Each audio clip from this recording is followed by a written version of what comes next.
Tahun atau lebih. Hal ini sesuai dengan penjelasan di dalam Undang-Undang Nomor 25 Tahun 1997. Selanjutnya pengertian tentang angkatan kerja adalah menurut ketentuan pemerintah Indonesia, penduduk yang sudah memasuki usia kerja adalah usia minimal 15 sampai 65 tahun disebut angkatan kerja. Akan tetapi tidak semua penduduk yang memasuki usia kerja termasuk angkatan kerja. Nah, selanjutnya pengertian kesempatan kerja.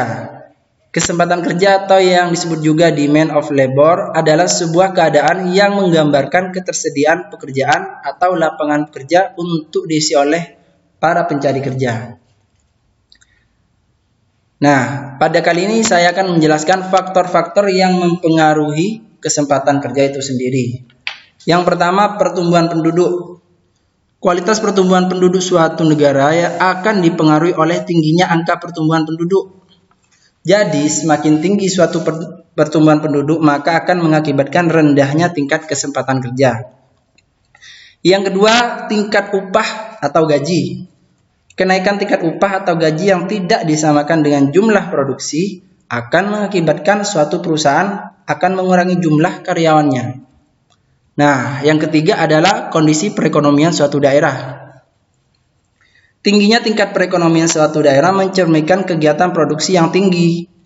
Kapasitas produksi yang tinggi membutuhkan tingginya faktor produksi. Salah satunya adalah tenaga kerja.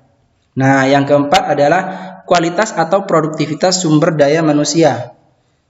Tingginya kualitas dan produktivitas seseorang dalam suatu daerah maka akan mendorong tingginya kesempatan kerja. Dan sebaliknya, jika kualitas dan produktivitas sumber daya manusianya rendah, maka akan mengakibatkan rendahnya kesempatan kerja dan akan sulit mendapatkan pekerjaan. Nah, anak-anak, kita sudah mengetahui faktor-faktor yang mempengaruhi kesempatan kerja. Berikut Bapak akan menjelaskan tentang klasifikasi tenaga kerja. Yang pertama, berdasarkan kemampuannya. Tenaga kerja dibagi menjadi dua. Yang pertama, tenaga kerja terdidik. Tenaga kerja terdidik adalah tenaga kerja yang mendapatkan keahlian atau kemahiran pada suatu bidang karena pendidikan formal dan non-formal. Yang kedua adalah tenaga kerja terlatih. Tenaga kerja terlatih adalah tenaga kerja yang memiliki keahlian di bidang tertentu yang didapat melalui pengalaman kerja. Nah, selanjutnya Bapak akan menjelaskan tenaga kerja tidak terdidik dan tidak terlatih. Tenaga kerja tidak terdidik dan tidak terlatih adalah tenaga kerja kasar yang hanya mengandalkan fisik saja. Selanjutnya, jenis tenaga kerja berdasarkan sifatnya. Menurut Undang-Undang Nomor 13 Tahun 2003 Bab 1 Pasal 1 dan 2, setiap orang yang mampu melakukan pekerjaan guna menghasilkan barang dan jasa baik untuk memenuhi kebutuhan sendiri maupun masyarakat disebut dengan tenaga kerja. Tenaga kerja dibedakan atas dua jenis menurut sifatnya, yaitu tenaga kerja jasmani dan tenaga kerja rohani. Selanjutnya, jenis tenaga kerja berdasarkan fungsi pokok dalam perusahaan. Dalam hubungannya dengan produk, tenaga kerja dibagi menjadi tenaga kerja langsung dan tenaga kerja tidak langsung. Nah, pada materi selanjutnya, Bapak akan membahas tentang masalah-masalah ketenaga kerjaan yang ada di Indonesia. Masalah yang pertama adalah rendahnya kualitas tenaga kerja.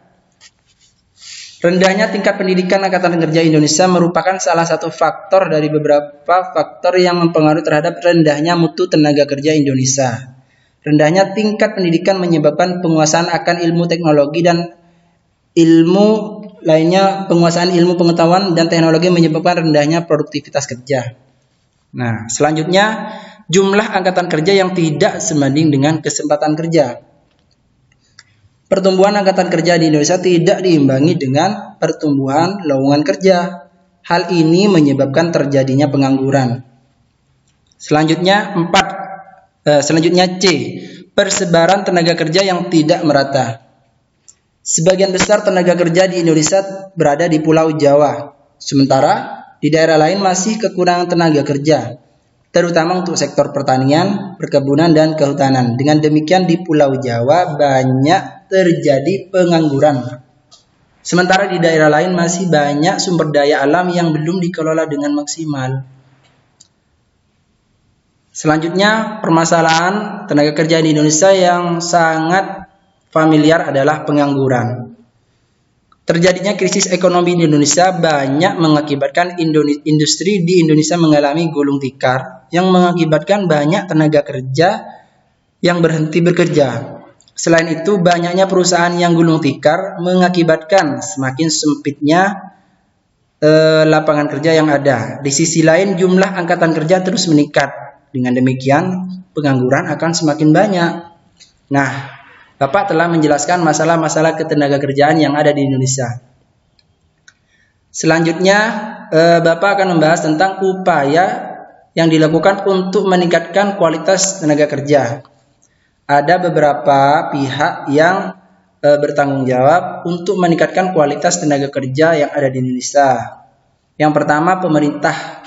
Nah, pemerintah dalam hal ini sudah banyak melakukan upaya untuk meningkatkan kualitas tenaga kerja itu sendiri. Yang pertama adalah peningkatan kualitas guru, pengajar dengan sertifikasi, pelatihan, dan alokasi tunjangan. Selanjutnya, upaya pemerintah yaitu peningkatan materi pembelajaran untuk menghasilkan lulusan yang lebih baik. Dan yang terakhir adalah pemanfaatan media belajar yang lebih inovatif agar penyampaian materi lebih mudah dimengerti dan lebih mudah dipahami. Nah, selain pihak pemerintah, ada upaya yang dilakukan oleh pihak swasta untuk meningkatkan kualitas tenaga kerja yang ada di Indonesia.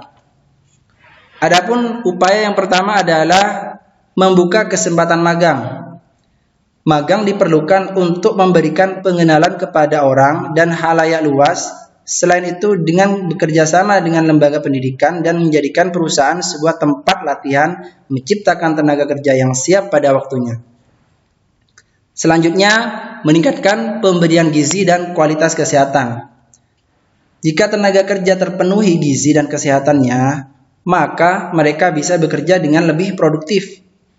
Jika perusahaan dapat menyediakan makanan, berikanlah karyawan makanan yang menunjang pekerjaan dan kesehatan mereka. Selain itu, kebersihan tempat kerja juga dapat mempengaruhi mood pekerja setiap orang. Nah, upaya yang dapat dilakukan oleh pihak swasta untuk meningkatkan kualitas tenaga kerja yang terakhir adalah memperbanyak seminar dan workshop yang berkaitan dengan pekerjaan. Dengan adanya pelatihan yang berkaitan dengan pekerjaannya, maka tenaga kerja akan semakin mahir dalam mengerjakan pekerjaan yang diberikan serta dapat meningkatkan produksinya.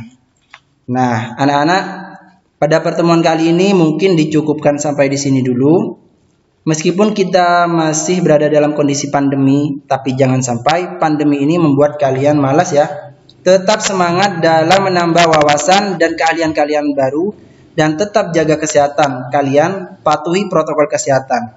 Jika ada materi yang belum dipahami tentang materi pertemuan kali ini, silahkan kalian cantumkan di kolom komentar. Terima kasih atas perhatiannya. Mudah-mudahan apa yang Bapak sampaikan dapat bermanfaat. Wassalamualaikum warahmatullahi wabarakatuh. Salam ekonomi.